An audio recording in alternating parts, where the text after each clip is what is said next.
20 মিনিটের লাগানো বইয়ের ক্লাসে সবাইকে স্বাগতম। আজকে আমরা কেমিস্ট্রি ফার্স্ট পেপার চ্যাপ্টার 2 এটা শেষ করার চেষ্টা করব।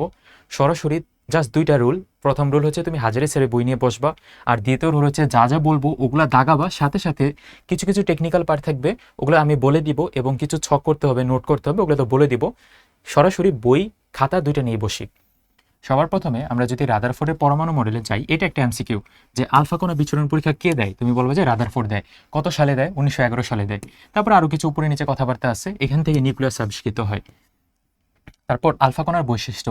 আলফা কণা হচ্ছে একটা কম্পোজিট কণিকা। আলফা কণার গতি প্রচণ্ড, গতিটা কতটুকু এটা একটু পড়তে হবে। 10⁻⁷ থেকে 2.5 × 10⁻⁷ মিটার পার সেকেন্ড। আলফা কণাতে থাকে, আলফা কণা যেহেতু একটা হিলিয়াম নিউক্লিয়াস, দ্বি ধনাত্মক হিলিয়াম নিউক্লিয়াস, আলফা কণাতে থাকে তাহলে দুইটা প্রোটন এবং দুইটা নিউট্রন। পরবর্তীতে আলফা কণার ভর হচ্ছে 4, যেহেতু একটা হিলিয়াম নিউক্লিয়াস। এখন ভাইয়া এই বইয়ের মধ্যে কিছু ইম্পর্টেন্ট কোশ্চেন আছে যে প্রশ্ন মানে যে কথাবার্তাগুলো বিভিন্ন এডিশন টু এডিশন ভেরি করে। যেমন এই যে এই ভ্যালুটা, সোনার পাতের পুরুত্ব কতটুকু, এখানে এই বইতে দেওয়া 0.404 সেন্টিমিটার। কিছু কিছু বইতে আমি উল্টাপাল্টা দেখছি, তোমার বইতে যেটা ওই অনুযায়ী অ্যান্সার দিও।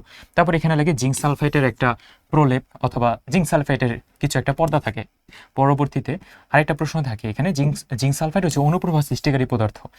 এখানে পর্যবেক্ষণ অনুযায়ী যা যা বলছিলাম আমরা ছোটবেলা থেকে পারি দেখে একবার তুমি রিডিং দিতে পারো পর্যবেক্ষণগুলো কি। এটার মধ্যে 99% কণা ভেদ করে সোজাসুজি চলে যায়। এখানে অনেকগুলো পয়েন্ট আছে, এতটাও নেসেসারি না, তুমি দেখতে পারো। মূল কথা হচ্ছে পরমাণুর অধিকাংশ স্থানীয় হচ্ছে ফাঁকা রাদারফোর্ডের পরমাণু মডেল থেকে। পরবর্তীতে আরও কিছু কথাবার্তা আছে, এগুলো নেসেসারি না। এখানে একটা কোশ্চেন আছে যে হাইড্রোজেন পরমাণুর ব্যাস কত, তুমি বলবে যে 1 অ্যাংস্ট্রম অথবা 0.1 ন্যানোমিটার। হাইড্রোজেন পরমাণুর ব্যাসার্ধ কত তাহলে? 0.5292 অ্যাংস্ট্রম। তারপর বোর পরমাণু মডেল এবং বোর পরমাণু মডেলের সীমাবদ্ধতা। এই সীমাবদ্ধতা থেকে কিন্তু ভাইয়া ভালোই কোশ্চেন আছে। যে প্রথম লাইনটা আছে খুবই ইম্পর্ট্যান্ট, যে বোর পরমাণু মডেলে একক ইলেকট্রন বিশিষ্ট আয়নগুলোর ক্ষেত্রে হিসাব করা হবে। একক ইলেকট্রন মানে দেখো হিলিয়াম অলরেডি দুইটা থাকে, একটা চলে গেলে থাকে একটা ইলেকট্রন। এই হিলিয়াম প্লাস লিথিয়াম 2+ এগুলো, তো দুইটা ইলেকট্রন তিনটা ইলেকট্রন এগুলো কিন্তু হবে না। এটা কিন্তু মেন বইয়ের এমসিকিউতেও আছে। পরবর্তী কোশ্চেনগুলো তুমি দেখতে পারো, এখানে অনেকগুলো কথাবার্তা আছে, একবার রিডিং দিতে পারো। এখানে প্রশ্নটা হচ্ছে জিমিন প্রভাব মানে কি আর স্টার্ক প্রভাব মানে কি। এটা মনে রাখার টেকনিক হচ্ছে মিচেল স্টার্ক তড়িতের বেগে বল করে, তার জন্য তড়িৎ ক্ষেত্রের প্রভাব যেটা সেটা হচ্ছে স্টার্ক প্রভাব। মানে আমি এভাবে মনে রাখি, ভুল করা যাবে না, যেভাবে মনে রাখো না কেন। তার পরবর্তীতে জিমিন প্রভাব কি, তুমি বলবা চৌম্বকের প্রভাবে যে অনেকগুলো সূক্ষ্মরেখায় বিভক্ত হয়ে যায় সেটা হচ্ছে জিমিন প্রভাব। তারপরে আর কিছু নাই, বোর পরমাণু মডেলের গ্রহণযোগ্যতা, হ্যান এগুলো অনেক কিছু লাগবে না। তারপরে একটু সামনে আঁকাবা। এখানে একটি ইম্পর্টেন্ট এমসিকিউ, 1 আর্ক মানে হচ্ছে 1 গ্রাম centimetre square per second inverse 2, এটা একটু দেখতে পারো। আর 1 EMU হচ্ছে 3 × 10⁻10 ESU। এই প্রশ্নটা খুব ইম্পর্টেন্ট। পরবর্তীতে এখানে দেখো তিনটা ইম্পর্টেন্ট কোশ্চেন আছে। RN = R1 × n²। তার মানে দ্বিতীয় শক্তি স্তরের ব্যাসার্ধ প্রথম শক্তি স্তরের কয় গুণ, এগুলো প্রশ্ন পারতে গেলে আমার এই শর্টকাটটা জানতে হবে। তারপরে সেমভাবে আরেকটা কোশ্চেন আছে যে V is inversely proportional to n। এই যে দেখো ইনভার্সলি প্রপোর্শনাল সম্পর্কে ভ্যালোসিটি বা বেগের সাথে আর ব্যাসার্ধের সাথে কিন্তু স্কোয়ার n² সম্পর্ক। তার পরবর্তীতে আরেকটা কোশ্চেন আছে যে ই এর সাথে কেমন সম্পর্ক। ই এর সাথে হচ্ছে স্কোয়ার আবার ইনভার্সলি মানে বর্গের ব্যস্তানুপাতিক সম্পর্ক। তার মানে তৃতীয় শক্তি স্তরের শক্তি প্রথম শক্তি স্তরের 1/9 গুণ। এখানে এই তিনটা রিলেশন আমার খুবই ইম্পর্ট্যান্ট, আর এর রিলেশন, ভি এর রিলেশন আর ই এর রিলেশন। তারপরে চলে যাবা কোয়ান্টাম বলবিদ্যা মডেলের মধ্য থেকে রাদারফোর্ডের মডেল থেকে নিউক্লিয়াস আবিষ্কৃত হয়েছে, এটা আমরা বললাম। 1913 সালে দিয়েছিল বোরের মডেল।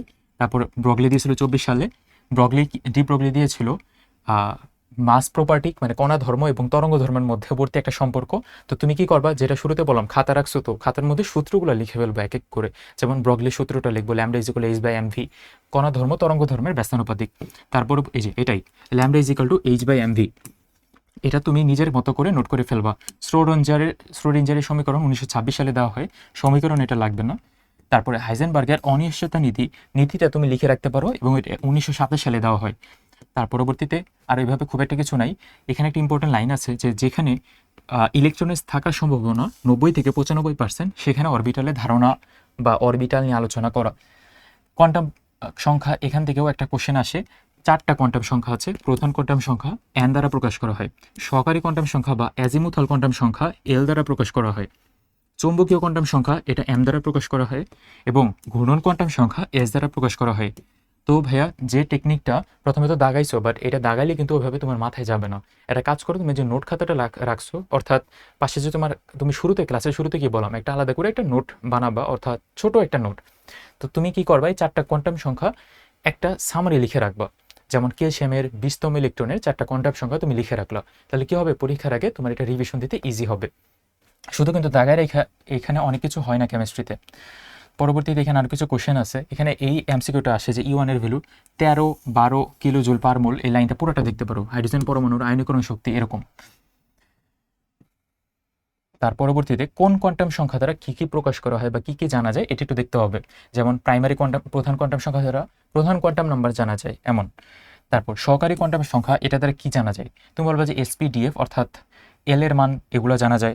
এবং এখানে একটা ইম্পর্টেন্ট লাইন আছে যে বর্ণালী সৃষ্টিতে যে সূক্ষ্ম রেখা উৎপন্নের জন্য বোঝানো যায়, এটাও দেখতে পারো। চৌম্বকীয় কোয়ান্টাম সংখ্যা থেকে এই যে লাস্ট একটা লাইন আছে যে বর্ণালীর সূক্ষ্ম রেখায় বিভক্ত হওয়ার কারণ জানা যায়। ফাইনালি স্পিন কোয়ান্টাম সংখ্যা দ্বারা চুম্বক ধর্ম ব্যাখ্যা করা যায়। এখানে একটা সামারি দেওয়া, এই সামারিটা আমরা পড়বো। তো কোশ্চেনটা হচ্ছে এমন যে প্রধান কোয়ান্টাম সংখ্যার আবিষ্কারক, তুমি বলবো যে বোর। কি করা যায়, প্রধান কোয়ান্টাম সংখ্যা দ্বারা প্রধান শক্তি স্তরের আকার সম্পর্কে জানা যায়। দ্বিতীয়ত সমারফিল্ড এল মানে হচ্ছে সহকারী কোয়ান্টাম সংখ্যা, সমারফিল্ড আবিষ্কার করেছে। এটা দ্বারা কি জানা যায়, তুমি বলবা যে উপকক্ষপথের ঘূর্ণন অবস্থা, বা তুমি এত কিছু লাগবে না, উপকক্ষে বা অরবিটালের হিসাব নিকাশ জানা যায়।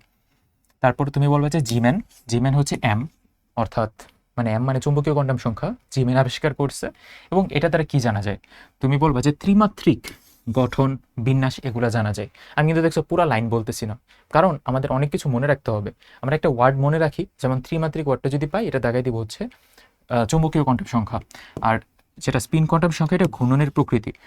স্পিন মানে যেহেতু ঘূর্ণন, তাহলে দেখো কত ইজিলি দাগানো হইলো। সব কিন্তু দাগাই নেই, ইম্পর্টেন্ট যতটুকু লাগে। কিন্তু এই মানগুলা তুমি শুরুতে বললাম নোট করে ফেলবো, তাহলে একটু ইজি হবে। পরমাণুর মৌলিক কণিকা এই পার্টে যদি যাই, দুই ভাগে ভাগ করা যায়, একটা স্থায়ী আর একটা অস্থায়ী। স্থায়ী মূল কণিকার মধ্যে প্রোটন, ইলেকট্রন, নিউট্রন এগুলো। আর অস্থায়ীর মধ্যে আরও অনেক কিছু আছে। কম্পোজিট কণিকা দুইটা এক্সাম্পল আছে, আলফা কণা এবং ডিউটেরন কণা। আলফা কণা কোথায় যেন, হ্যাঁ। তারপর চলে যাবো হচ্ছে আইসোটোন এগুলো আর পড়ানোর কিছু নাই, জাস্ট একটা করে এক্সাম্পল দেখে যাবা। আইসোটোপের এক্সাম্পল, আইসোটোপের মধ্যে কোনটা সমান থাকে, তো প্রোটন নাম্বার সমান থাকে। তো দুইটা এক্সাম্পল আমরা দেখে যাবো এখানে, কার্বন 6-12 এবং কার্বন 6-13। তার পরবর্তীতে আইসোটোনের সংখ্যাটা একটু দেখবা, আইসোবারের সংখ্যাটা একটু দেখবা। তো এখানে একটি ইম্পর্টেন্ট লাইন আছে যে সোডিয়াম এবং অরাম এই দুইটা বাদে প্রকৃতিতে সবারই প্রায় আইসোটোপ আছে, এবং এই আইসোটোপের সংখ্যা হচ্ছে 1300টা।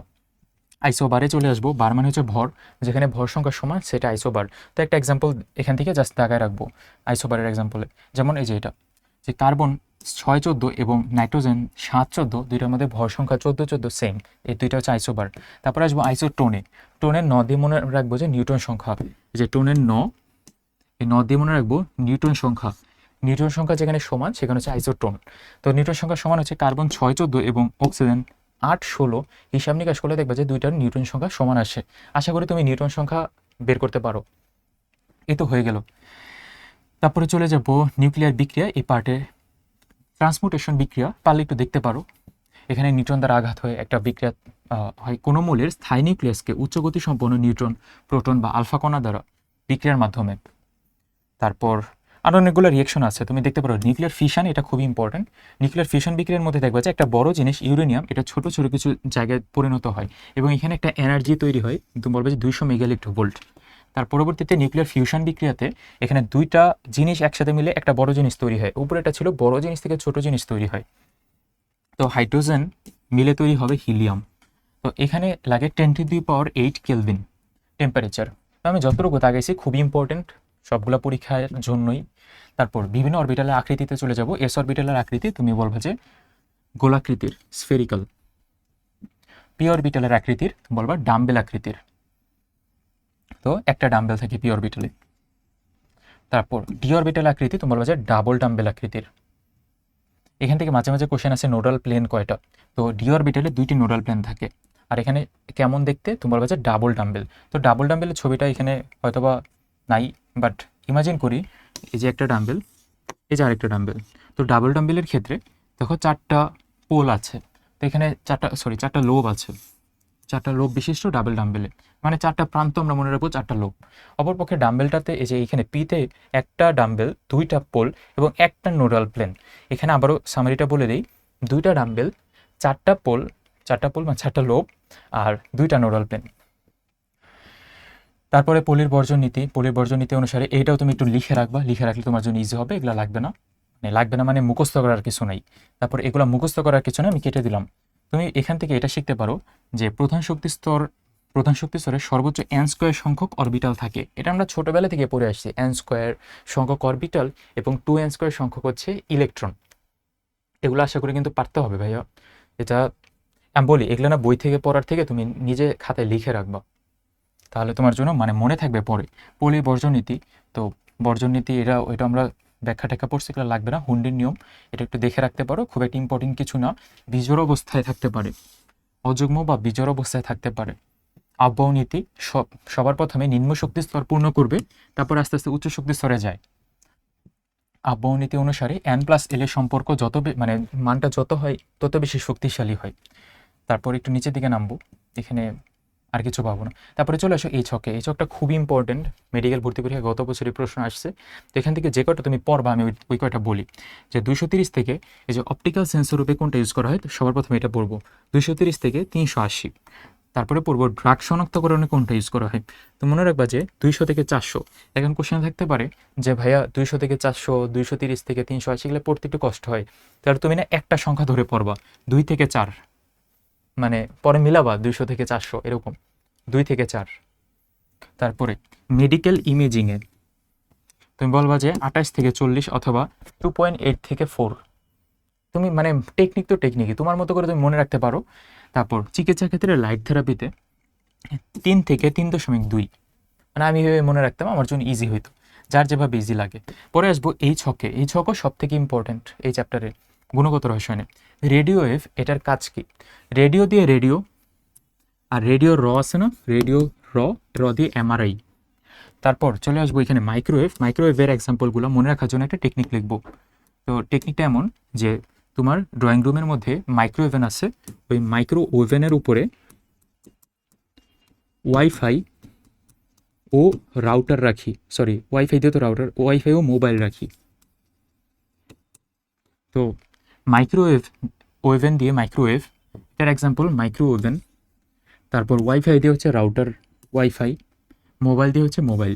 এই কয়টা জিনিস, মানে মূল কথা হচ্ছে তোমার ড্রয়িং রুমের যে মাইক্রোওভেন আছে, মাইক্রোওভেনের উপরে তুমি তোমার ফোন রাখছো যেন বেশি পরিমাণে ওয়াইফাই সিগন্যাল পায়, কারণ রাউটারটা ওইখানেই।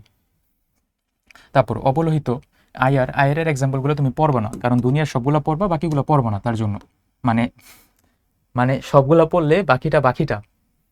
তারপরে আসবে দৃশ্যমান অঞ্চল। দৃশ্যমানের কাজ হচ্ছে সালোক সংশ্লেষণ। তারপরে চলে যাবো অতিবেগুনি হচ্ছে জাল টাকা শনাক্তকরণে। তারপরে পর্ব হচ্ছে এক্সরের কাজ হচ্ছে চিকিৎসা ক্ষেত্রে। তারপর পর্ব হচ্ছে গামারের একটা কাজই আছে ক্যান্সার রোগের বিরুদ্ধে। খুবই ইম্পর্টেন্টলি এই কয়টা জিনিস পড়তে হবে। তারপরে চলে আসবে হচ্ছে পাশের তরঙ্গ দৈর্ঘ্যের পরিসর সবগুলা যদি নাও পারো 3টা মাথায় রাখতে হবেই। যেমন এক্সরে 10 থেকে 0.01 ন্যানোমিটার। অতিবেগুনি আইআর এটাও পড়তে হয় 10 থেকে 380। আর আমাদের দৃশ্যমান অঞ্চল এটা তো মাস্ট লাগবে 380 থেকে 780। পরেরটা যেটা দেখো আইআর কোথায়, পরেরটা হচ্ছে আইআর। হ্যাঁ, আইআর কীভাবে আসে? দৃশ্যমানের সবার শেষে হচ্ছে রেডের, তারপরেটা হচ্ছে আইআর বা ইনফ্রারেড। এটা হচ্ছে 780 থেকে 1 মিলিমিটার পর্যন্ত। সবগুলো যদি নাও পারি এই 4টা একটু পড়ে যাব। তারপর ফ্রিকোয়েন্সিগুলো লাগবে না। তারপর চলে যাব এখানে। তো টোটাল সিরিজ কয়টা আছে? অনেকগুলোই সিরিজ আছে, 4-5টা বললেই হয়ে যায়। তো তুমি মনে রাখবে যে লাইম্যান, বামার, পেশেন্ট, ব্রাকেট, ফুন্ড, এটার আমার মনে হয় যে কোনো টেকনিক লাগবে না, এটা সবাই পারোই ভাই। যেটা পারো এটা আবার কিসের টেকনিক দিব? Lyman, Balmer, Paschen, Brackett, Pfund. লাইম্যানের জন্য 1, তারপরে 2, 3, 4, 5, এগুলো তো তুমি নিজেই পারো ভাই, এটা আর কয়বার বলবো। তারপর জাল পাসপোর্ট শনাক্ত করে তুমি বলবা যে ইউভি ইউজ করা হয়। তাহলে ইউভির রেঞ্জটা কত? একটু আগে কিন্তু বললাম 10 থেকে 380, বাট ইউভির কোন রেঞ্জটা জাল পাসপোর্ট শনাক্তকরণ ইউজ করা হয় এটা দেখবে কোচিংয়ের পরীক্ষায় আসে, ইভেন সব জায়গায় আসে।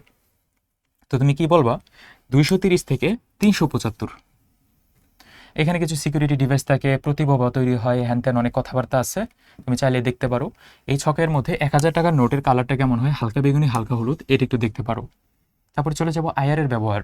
তো আইআরের মধ্যে অনেকগুলো রেঞ্জ আছে। তোমার পাশে একটা নোট খাতা আছে না, নোট খাতাতে তুমি একটা ক্লাসিফিকেশন করবা এইভাবে। আইআরকে 3 ভাগে ভাগ করে দিবা, নিয়ার আয়ার, মিডল আয়ার, ফার আয়ার। তারপর আমি যা বলছি ওগুলো তুলবা, নিয়ার আয়ারের নিচে ওগুলো, মিডল আয়ারের নিচে যেগুলো বলবো সেগুলো। তো তুমি নেয়ার আয়ের নিচে লিখবা যে চিকিৎসা ক্ষেত্রে ইউজ করা হয়, এবং নিচে লিখবা জটিল চিকিৎসা ইউজ করা হয়। মিডল আয়ারের নিচে লিখবা জৈব যৌগের কার্যকরীমূলক শনাক্তকরণ ইউজ করা হয়। ফার আয়ারের নিচে লিখবা যে সহজ চিকিৎসা ইউজ করা হয়। সহজ চিকিৎসা মানে ফিজিওথেরাপি, স্নায়ু রোগ, তারপর তাপীয় অনুভূতি, যেগুলো সহজ চিকিৎসা। আর যেগুলোতে দেখবা যে ভেজাল ভেজাল নাম, ডিওটি, ডিফিউজ অপটিক্যাল টোমাটোগ্রাফি, মস্তিষ্কের খুলির ক্ষতস্থান নির্ণয়, হ্যান ত্যান অনেকগুলো কথাবার্তা পাবো না, ওগুলো তাকে দিবা সব হচ্ছে নেয়ার আয়ারে। নেয়ার আয়ারে হচ্ছে কঠিন চিকিৎসা, মিডল আয়ার হচ্ছে জৈব যৌগের কার্যকরীমূলক শনাক্তকরণে, এবং ফার আয়ার হচ্ছে এই যে ফিজিওথেরাপি। তারপর আরেকটা ওয়ার্ড আছে মিডল আয়ারের নিচে লাগবে যে বডি আয়ার। বডি আয়ারের রেঞ্জটা কত তুমি বলবে 8,000 থেকে 12,000 ন্যানোমিটার। তো তিনটা আয়ারের আবার কিছু রেঞ্জও আছে, পারলে ওগুলোও লিখে ফেলো, এই পিডিএফে দেওয়া আছে। তারপর তারপর আর কিছু নাই। তো আবারও বলি, ডিওটি, ডিফিউজ অপটিক্যাল টোমাটোগ্রাফি, এটা কিসে? নেয়ার আয়ারে। তারপরে খুলির কর্টেক্স কার্যপদ্ধতি নেয়ার আয়ারে। তারপর ফার আয়ারের কথা কি? ওই যে ব্যথা বেদনা উপশম, ফিজিওথেরাপি, স্নায়ুর রোগ নির্ণয় মানে ঠিক করা, ফ্রোজেন শোল্ডারে ঘাড়ের ব্যথা ঠিক করা, মানে সহজ সহজ যেগুলো কাজ, মানে যেটা করলে তো মরবা না ওইটার কাজ। মানে টেকনিক তো ভাই টেকনিকই। লো ইমিশন পদ্ধতিতে দেওয়া হয় ফ্রোজেন শোল্ডার। লো ইমিশন আবার কিন্তু ফার আয়ারের পার্ট। তো তুমি ফার আয়ারের নিচে আবার দুইটা ভাগ করে দিতে পারো। তারপরে লেজার পদ্ধতি, এটা পারলে একটু দেখতে পারো। লেজার পদ্ধতিতে 4 সেন্টিমিটার পর্যন্ত গভীরে যেতে পারে। তারপরে চলে যাব এমআরআই। এমআরআই ফুল মিনিং কিন্তু পরীক্ষা আসে, ম্যাগনেটিক রেজোনেন্স ইমেজিং। এমআরআইতে ইউজ করা হয় 10⁴ হার্জের ফ্রিকোয়েন্সি। এমআরআইতে ইউজ করা হয় কত টেসলা যেন, চৌম্বক ক্ষেত্রের মান যেন কত টেসলা, একটু পরে আছে মোস্ট প্রবাবলি। আচ্ছা, এমআরআইতে এনএমআর পরমাণু ইউজ করা হয়। এনএমআর পরমাণু হচ্ছে বিজোড় ইলেকট্রন বিশিষ্ট। বিজোড় ইলেকট্রন বিশিষ্ট না, এরকমই একটা কিছু না, ইলেকট্রন না, নিউট্রন বা প্রোটনযুক্ত। তো এই যে দেখো এখানে হাইড্রোজেন 1, কার্বন 13, ফ্লোরিন 19, এভাবে। তারপর তারপর এমআরআই থেকে আরো এই যে পাইয়ে গেছি 0.5 থেকে 3 টেসলা। তারপর চলে যাবো হচ্ছে শিক্ষা পরীক্ষাতে। এই চ্যাপ্টারের one of the most important topic শিক্ষা পরীক্ষা। ভাই এটা পারতে হবেই। প্রথম প্রশ্ন, শিক্ষা পরীক্ষায় সোডিয়াম কি কালার দেয়? তুমি বলবা সোনালি হলুদ কালার দেয়।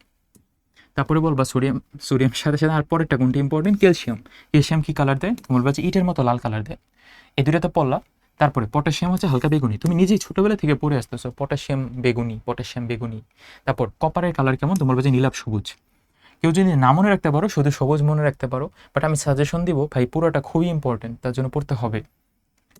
অন দ্য আদার হ্যান্ড, তুমি যদি খালি চোখে কোবাল্ট ব্লু গ্লাস দিয়ে দেখো, প্রথম প্রশ্নই আসে কোবাল্ট ব্লু গ্লাসে কোনটা দেখা যায় না? তো বলবো যে সোডিয়াম আর কপার, এই দুটো দেখা যায় না। ক্যালসিয়াম কোবাল্ট ব্লু গ্লাসের মধ্যে দেখা যায় হচ্ছে হালকা সবুজ, আর পটাশিয়াম দেখা যাচ্ছে গোলাপি লাল। তো পটাশিয়াম আবার বলি, এখানে বেগুনি, ওইখানে হচ্ছে গোলাপি। এখানে কপার আর সোডিয়াম কিন্তু কালার দেয় না কোবাল্ট ব্লু গ্লাসের মধ্যে। ক্যালসিয়াম কালার দেয় হালকা সবুজ। ক্যালসিয়াম আবার নর্মালি দেয় ইটের মতো লাল। সোডিয়াম দেয় কেমন? সোনালি হলুদ। আর অপরপক্ষে কপার দেয় কেমন? নীলাভ সবুজ। এটা অনেকের কাছে বিরক্তিকর লাগতে পারে, বাট তুমি কোনো টেকনিক দিয়ে পারলে পড়ো, কিন্তু পড়তে হবে এটা। তারপরে চলে আসে দ্রাব্যতার গুণফল। প্রথম প্রশ্ন, দ্রাব্যতা কি? দ্রাব্যতা হচ্ছে ওয়ান কাইন্ড অফ ঘনমাত্রা, যেখানে সম্পৃক্ত দ্রবণ থাকতে হবে। তো সেখানের একক কি হয়? একক হচ্ছে গ্রাম পার লিটার অথবা মোল পার লিটার। তো এখানে সম্পৃক্ত ওয়ার্ডটাতে খেয়াল করো, দ্রাব্যতা বলতে প্রতি লিটার সম্পৃক্ত দ্রবণে। তার পরবর্তীতে কিছু ম্যাথ আছে। এই ম্যাথের করার আগে আমি একটা শর্টকাট টেকনিক লিখে দেবো। দ্রাব্যতার ম্যাথ করার আগে আমরা কিছু জিনিস খুব ইম্পর্টেন্টলি মনে রাখবো, যে 4টা টাইপের যৌগ হইতে পারে। এবি টাইপের যৌগের দ্রাব্যতা হচ্ছে S²। এবি টু টাইপের যৌগ হচ্ছে 4S³। AB3 টাইপের যৌগ যদি হয়, তাহলে এটা দ্রাব্যতা হচ্ছে 27S⁴। আর A2B3 টাইপের কোনো যদি যৌগ হয়, তাহলে এটা হচ্ছে 108S⁵। তো এই ভ্যালুগুলো আমরা মনে রাখবো, কেএসপির ভ্যালুগুলো।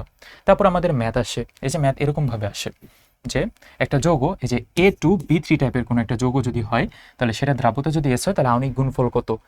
তুমি বলবা যে A2B3 হলে, এই যে একটু আগে দেখো লিখে আসলাম কি 108S⁵। তাহলে এটার অ্যান্সার হচ্ছে 108 × S⁵। তার পরবর্তীতে দ্রাব্যতা থেকে আরও কিছু কোশ্চেন আসে যে কেআইপি কেএসপির মানের মধ্যে সম্পর্ক কেমন। তো এটা ছোটোবেলা থেকে পড়ে আসতেছি। কেআইপির মান যদি বেশি হয় তাহলে অদক্ষিপ্ত হয়, যদি সমান হয় তাহলে সম্পৃক্ত, আর যদি কম হয় তাহলে অসম্পৃক্ত। তারপরে এই যে দেখো এই প্রশ্নটা, নিচের কোনটি অদক্ষেপের শর্ত? তো তুমি বলবে যে কেআইপির মান কেএসপি থেকে বেশি। সমায়ন প্রভাব কোনটি বিদ্যমান? আচ্ছা, সমায়ন প্রভাবের ক্ষেত্রে একটা টেকনিক অবলম্বন করব। সমায়ন প্রভাব বইতে দেখবো যে 3টা এক্সাম্পল দেওয়া আছে। ওই 3টা এক্সাম্পলের আগে আমরা একটা টেকনিক ফলো করব, যে যত রকমের অর্গানিক যৌগ আছে ওইগুলোতে সমান প্রভাব দেখা যায় না। দেখো, এই যে CH3Cl অর্গানিক কেমিস্ট্রিতে পড়ছি, CH4 অর্গানিক কেমিস্ট্রিতে পড়ছি, এটা অর্গানিক কেমিস্ট্রি পড়ছি। তাহলে যেটা বাকি থাকে H2S এবং HCl, এটা হচ্ছে সমান প্রভাব দেখা যায়। তার পরবর্তীতে আয়ন শনাক্তকরণে যাব। সমান প্রভাব থেকে আরেকটা কোশ্চেন আছে যেটা আমি এখানে নাই, তোমার বইতে আছে। সমান প্রভাব তুমি চলে যাও, বইতে চলে যাও, দেখবা যে 3টা লাইন দেওয়া আছে কোন কোনটাতে সমান প্রভাব দেখা যায়। ওই 3টা জিনিস একটু দাগায় রাখো, তাহলে একটু ভালো হবে। চলে যাব হচ্ছে এখানে শনাক্তকরণে। আয়ন শনাক্তকরণের ক্ষেত্রে সবার প্রথম কোশ্চেন, যে কপার আয়ন শনাক্তকরণ করবো আমরা কি দিয়ে? অ্যামোনিয়াম হাইড্রোক্সাইড দিয়ে। কি কালার পড়বে? তুমি বলবা যে নীল কালার পড়বে। কালারটা কোথায়? নীল কালার পড়বে, হালকা নীল, গাঢ় নীল পারলে দেখতে পারো তুমি। তারপর পটাশিয়াম ফেরোসায়ানেট দিয়ে কি কালার পড়বে?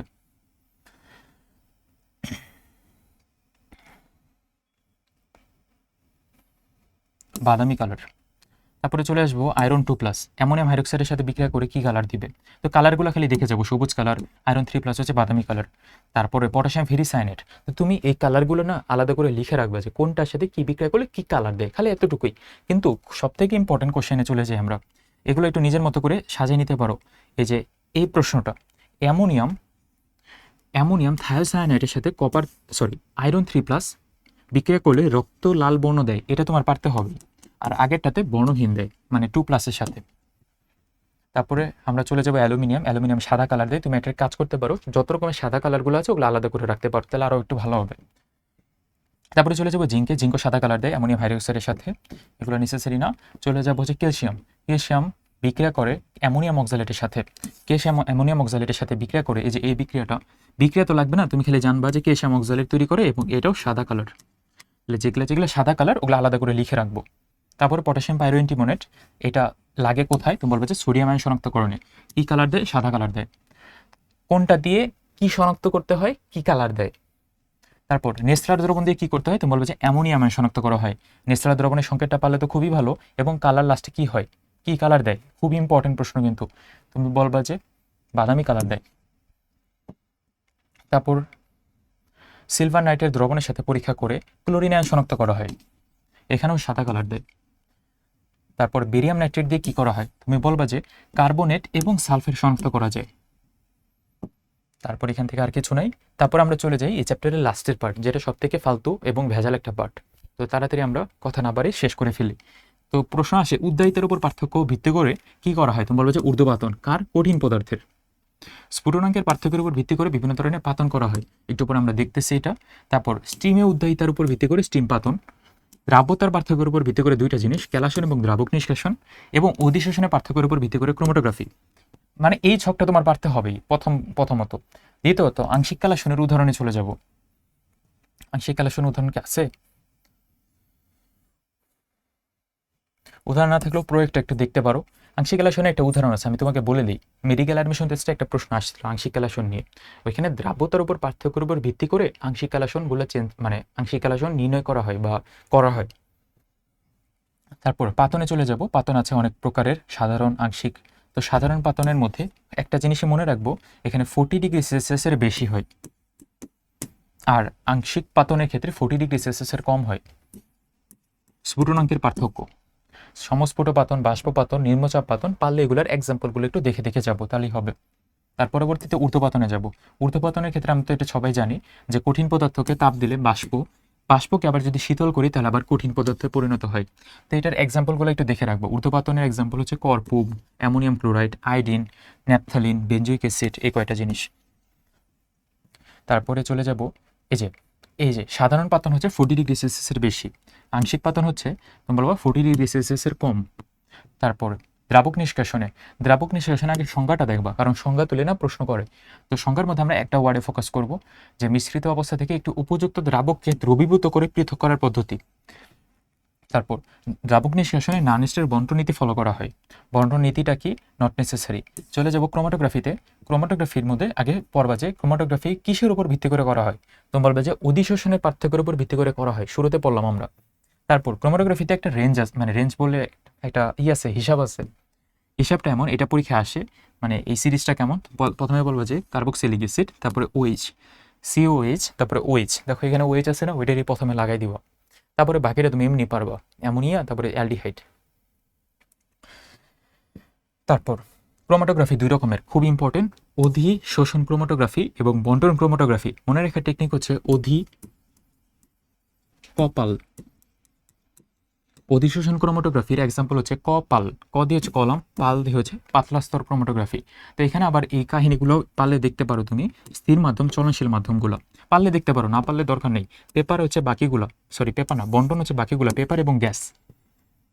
এখানে একটা প্রশ্ন আছে যে কোন ক্রোমাটোগ্রাফিতে দুইটাই তরল ইউজ করা হয়, মানে স্থির মাধ্যম, চলনশীল মাধ্যম দুইটাই কি, তুমি বলবে পেপার ক্রোমাটোগ্রাফিতে। ক্রোমাটোগ্রাফিতে একটা হিসাব আছে RF এর মান, RF এর মান 1-এর থেকে কম হয়। তারপরে চলে যাব, এটা কি, এটা হচ্ছে কোন ক্রোমাটোগ্রাফি দিয়ে কি কি করা হয়, এটা তুমি চাইলে দেখতে পারো। যেমন স্টেরয়েড সমূহ, হরমোন সমূহ, এটা কোন ক্রোমাটোগ্রাফি দিয়ে ইউজ করা হয়, এটা most probably paper chromatography, I am not sure. তুমি একটু তোমার বই তো খোলাই আছে, খোলা থাকলে কোন মানে দুইটা ক্রোমাটোগ্রাফি নিয়ে আলোচনা করা, এটা পেপার আর এটা হচ্ছে কলম। তো দুইটা ক্রোমাটোগ্রাফি নিচে আবার এক্সাম্পল দেওয়া আছে, একটু কষ্ট করে এক্সাম্পলগুলো পারলে তুমি দেখতে পারো, তুমি দাগায় রাখতে পারো।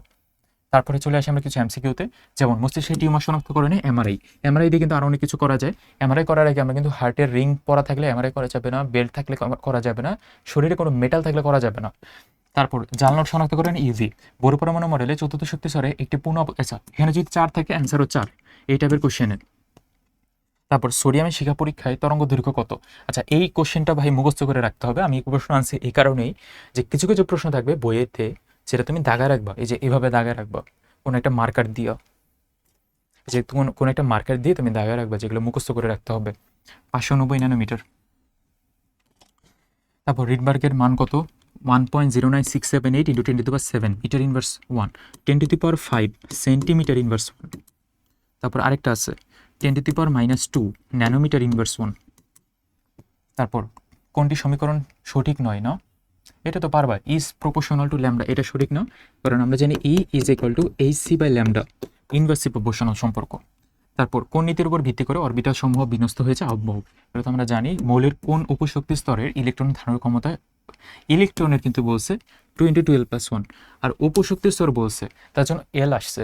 যদি এখানে বলতো শক্তি স্তর ইলেকট্রন, তাহলে আসতো 2n², উপশক্তি স্তর L আসবে।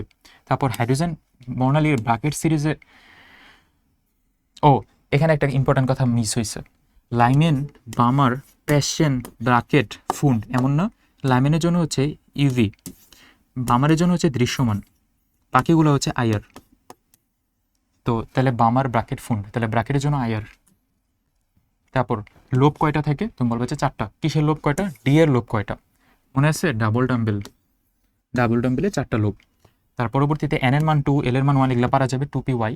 তো এটা 2 হচ্ছে প্রধান কোয়ান্টাম নাম্বার, p হচ্ছে সহকারী কোয়ান্টাম নাম্বার 1, আর m এর ভ্যালু 1, m এর ভ্যালু 1 হলে y হয়, এটাও মুখস্থ করে যাবো একটু কষ্ট করে। তারপর নিচের কোনটি অরবিটালে শক্তি স্তর সর্বনিম্ন হবে, তোমরা বলবে যে 3s। শক্তির মান সর্বনিম্ন কিভাবে বের করব, n+l এর ভ্যালু। তারপর নিচের পরমাণুর সংখ্যাযুক্ত মৌলের p ব্লকযুক্ত 33, p ব্লকযুক্ত, হ্যাঁ p ব্লকযুক্ত 33 আর্সেনিক হচ্ছে p অরবিটালের, এভাবে। তারপর নিচের কোন মৌল ইলেকট্রন বিন্যাসে হুন্ডি নিয়মের প্রযোজনায় ক্রোমিয়াম, এটা একটু দেখে যাব।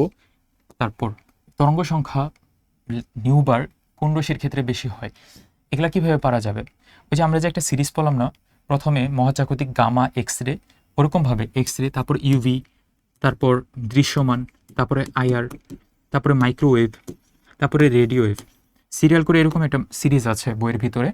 সবার উপরেগুলো ল্যামডা কম, নিচেগুলো ল্যামডা বেশি, এটা ল্যামডা, উপরেগুলো কম, ল্যামডা বেশি।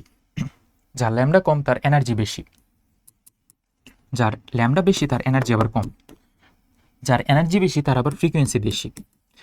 কেন ফ্রিকোয়েন্সি বেশি, কারণ আমরা জানি E = h/nu বা hf, তার জন্য ইর সাথে প্রপোর্শনাল সম্পর্ক ফ্রিকোয়েন্সির। আবার যার ল্যামডা বেশি তার আবার ফ্রিকোয়েন্সি কম, কারণ তার এনার্জি কম। তো এভাবে তুমি এই সিরিজটা খুব ইম্পর্টেন্টলি মনে রাখবা, কার বেশি ল্যামডা, কার কম ল্যামডা, কার বেশি এনার্জি, কম এনার্জি। তারপরেরগুলা একটু আমি তো দিছি, এগুলো একটু দেখে দেখে যাব। যেমন ব্রোর পরমাণু মডেলে প্রযোজনায় 1 ইলেকট্রন থাকতে হবে, এখানে তো একটা ইলেকট্রনও নেই। তারপর কোবাল্ট ব্লু গ্লাসের মধ্য দিয়ে শিখা পরীক্ষায় সম্পূর্ণ শোষণ হয় সোনালী হলুদ কালার। মনে আছে আমরা যে পড়লাম ব্লু গ্লাসের মধ্যে সোডিয়াম এবং কপারের কোনো কালার দেয় না, কারণ সোডিয়ামের সোনালী হলুদটা শোষণ করে নেয়। তারপর বাকিগুলো মোটামুটি পারা যাবে। আমি তো যে যে কয়টা ইম্পর্টেন্ট এমসিকিউ ওই কয়টা আনছি, ওই কয়টা তুমি তুমি তুমি সলভ করে ফেলবে। যেমন আর এফ এর মান কত 0.5, কেন? কারণ আর এফ এর মান 1-এর থেকে কম হবে। তো ভাইয়া এই চ্যাপ্টারের মূল কথা, এই যে অধিশোষণের মাত্রার উপর ভিত্তি করে ক্রোমাটোগ্রাফি, মূল কথা হচ্ছে এই চ্যাপ্টারে যদি বলা শুরু করি ভাইয়া শেষ হবে না। তো ফর দ্যাট রিজন আমরা কি করব হচ্ছে যতটুকু বললাম এতটুকু আগে শেষ করব। যে কটা নোট করতে বললাম, শর্টকাট লিখতে বললাম, ওগুলো লিখে ফেলবো। বইয়ের এমসিকিউগুলো সলভ করব।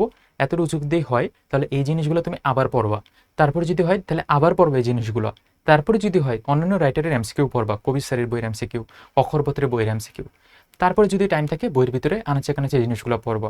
তো ক্লাস শেষ হলে শেষ হওয়ার আগে আরেকটা কথা বলে যাই, যে তোমরা কোচিংয়ের পরীক্ষা যে দিচ্ছ, দেখবা যে অনেকের কোচিংয়ের পরীক্ষার মানে মার্কও খুব একটা ভালো আসতেছে না, মেরিটও খুব একটা ভালো আসতেছে না। এটা নিয়ে হতাশ হওয়ার কিছু নাই, রেগুলারলি পড়তে থাকো, এটা ভালো প্রিপারেশন হবে। পরবর্তী ক্লাস যেটা চ্যাপ্টার 3 ওইটাতে দেখা হবে। ধন্যবাদ সবাইকে।